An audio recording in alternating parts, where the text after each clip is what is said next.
السلام علیکم، آپ دیکھ رہے ہیں ہورائزن نیوز ایچ ڈی۔ خبر شامل کرتے ہیں ساہیوال سے۔ تحریک ختم نبوت مارچ 1953 کے 10,000 شہداء کی یاد میں ختم نبوت سیمینار دفتر احرار ساہیوال میں شان و شوکت کے ساتھ منعقد ہوا۔ اس میں عبداللطیف خالد چیمہ، قاری منظور احمد طاہر، قاری سعید ابن شہید، مولانا شاہد عمران عارفی، محمد قاسم چیمہ، ماسٹر محمود احمد، مولانا عبدالباسط اور کئی دیگر شخصیات نے خصوصی شرکت و خطاب کیا۔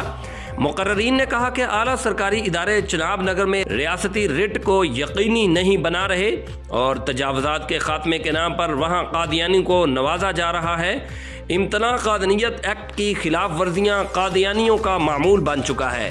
ان حالات میں چناب نگر کو پھر سے ربوہ بنانے کی خطرناک سازشیں ہو رہی ہیں۔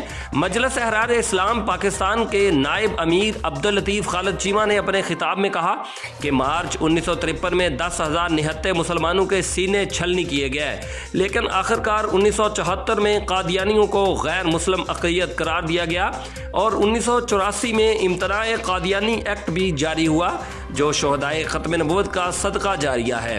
قاری سعید ابن شہید نے کہا کہ ہم جانیں پیش کر دیں گے لیکن عقیدہ ختم نبوت پر آنچ نہیں آنے دیں گے۔ ضلعی امیر احرار محمد قاسم چیمہ نے کہا کہ وطن عزیز پاکستان اسلام کے نفاذ کے نام پر حاصل کیا گیا اور اسی نظام اسلام کے نفاذ سے ہی قائم رہ سکتا ہے۔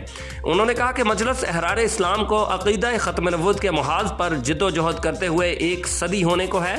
تاریخ شاہد ہے کہ جناب نبی کریم صلی اللہ علیہ وآلہ وسلم کے منصب رسالت و ختم نبوت کا دفاع اور چوکیداری ہمارا ترہ امتیاز ہے جو قیامت تک جاری رہے گا۔